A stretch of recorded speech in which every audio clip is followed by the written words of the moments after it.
It's literally translated as flower lily, and it's something you will easily recognize. If you're French, it's pronounced Fleur de Lis. But for those of us who don't speak French, you may prefer the anglicized version of Fleur de Lis or Fleur de Lis.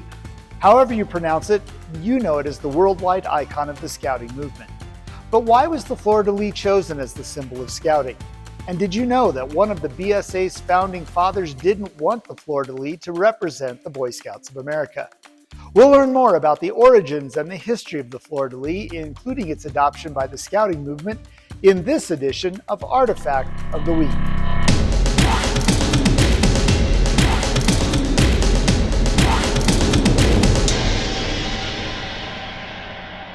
For many, the design of the Fleur de Lis, 3 petals bound together in their center by a band, is believed to be more ornamental than it is a true symbol or icon. However, that has changed over time and through widespread use to represent various people, organizations, institutions, and concepts. The origin of the Fleur de Lis is not clear-cut and dates back to early appearances in ancient Egypt and Babylonia. In ancient Egypt, the image of the asp, the venomous snake that bit Cleopatra and killed her, well, it's viewed by many to be a very early prototype of the Fleur de Lis shape. The Fleur de Lis has also appeared in ancient Mesopotamia, Babylonia, Greece, and even in Rome. In Roman culture, the Fleur de Lis came to represent fidelity and unity among the people of the empire. Fast forward a couple of centuries, and you will find 2 origin stories connected to the Roman Catholic Church and France that relate directly to the history of the Fleur de Lis. In the 3rd century, Clovis was a pagan king who was widely recognized as the founder of modern France. As his coronation date approached, Clovis was concerned about his popularity amongst his subjects. In an effort to make himself more popular, he converted to Christianity.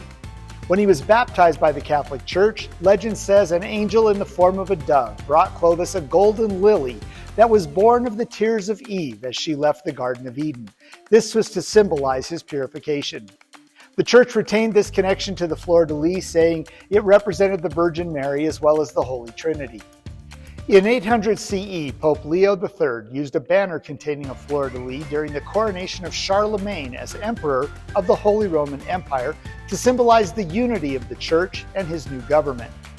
The second legend maintains that King Clovis was leading his armies into battle and they came across a river. To make his river crossing possible and to aid in the success of his crusade, water lilies formed a path across the river, allowing for his army to safely pass. Through this story, the Fleur de Lis became known as a symbol of life, perfection, and light, and King Clovis adopted it to represent the success of his reign. While the Fleur de Lis continued to be used by French rulers, it was officially adopted by the French monarchy in the 12th century by King Louis VI. Louis placed the Fleur de Lis on his shield, on his signet ring, and he also created the French heraldic blazon featuring the Fleur de Lis on a background of blue. In the 1400s, Joan of Arc, who maintained she was acting under divine authority and guidance, led French troops into battle against the English under a banner emblazoned with the Fleur de Lis. While the Fleur de Lis became known worldwide as a symbol of the French monarchy, the English would sew the Fleur de Lis into the chainmail of their knights to demonstrate the British claim to the French throne. Now, while the French monarchy may have laid claim to the Fleur de Lis, the Italians also have a history with the symbol, which was made the official emblem of the city of Florence in the early 11th century, several decades before King Clovis's claim to the icon. In Florence, the Fleur de Lis is red on a white background and adds 2 decorative stamens between the petals of the flower. In the early 1500s, a Portuguese cartographer of African descent, Pedro Renel, became the first person to incorporate the Fleur de Lis into the compass rose to indicate north on a map that he drew. Whether Renel chose the Fleur de Lis because it had a nice design aesthetic, or because of some belief in the symbolism associated with the Fleur de Lis, or even as a way to distinctively identify maps he drew is really unknown, but his selection of the Fleur de Lis is important for our story. So how did the Fleur de Lis make its way to Scouting? Well, that trail actually starts with Baden-Powell as an army officer.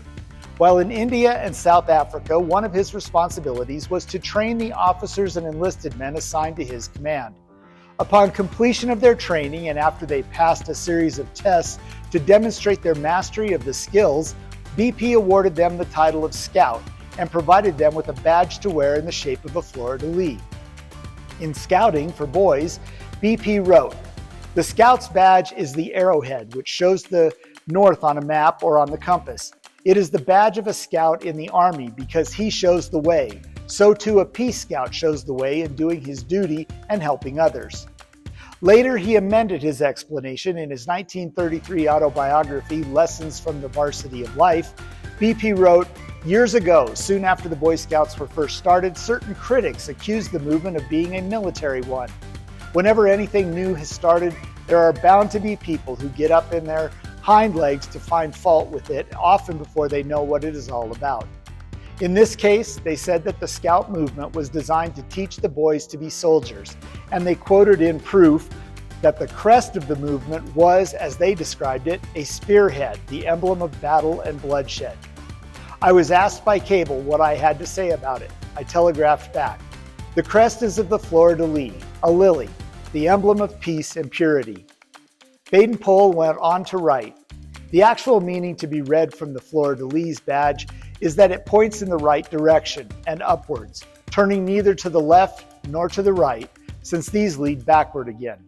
The 3 points of the Fleur de Lis remind the Scout of his 3 points of the Scout's promise: duty to God and King, helpfulness to other people, and obedience to the Scout law." BP awarded each of the participants of the experimental camp at Brown Sea Island a Fleur de Lis badge. When the BSA was started in 1910, they incorporated the British design of the Fleur de Lis, but added 2 stars to the design, representing truth and knowledge. On December 30th, 1910, Baden-Powell applied for a United States design patent, assigning the rights to this design to the Boy Scouts of America. The patent was granted on May 30th, 1911. Daniel Carter Beard felt this design needed to be Americanized, so he suggested adding an eagle and shield in front of the Fleur de Lis. James E. West submitted a patent application for this new design on February 15, 1911, and the patent was granted on July 4, 1911. Speaking of Daniel Carter Beard, Uncle Dan's belief that the symbol of the BSA needed to be Americanized wasn't limited to adding an eagle to the British Fleur de Lis design. In proof editions of the Scout Handbook, Beard notes that the Fleur de Lis is foreign, no way associated with America. Better make a flint arrowhead. Well, I guess we all know how that worked out in the long run, and maybe his compromise was the addition of the eagle and shield to the Fleur de Lis. Today, most Scouts in the BSA have learned about the BSA's logo and what each part of it represents. The Fleur de Lis shape represents north on a compass and a flower with 3 leaves or petals.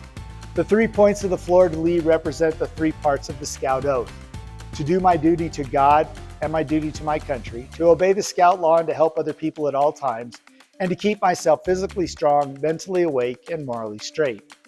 The eagle and shield stand for freedom. The 2 stars represent truth and knowledge. The knot under the scroll represents the Scout slogan, "Do a good turn daily." The scroll with the Scout motto, "Be prepared," is curved as a reminder to Scouts to smile as they do their duties. Well, that's all the time we have for this week. Join us next time as we continue to learn more about the history of the BSA through the collection of the National Scouting Museum and Artifact of the Week.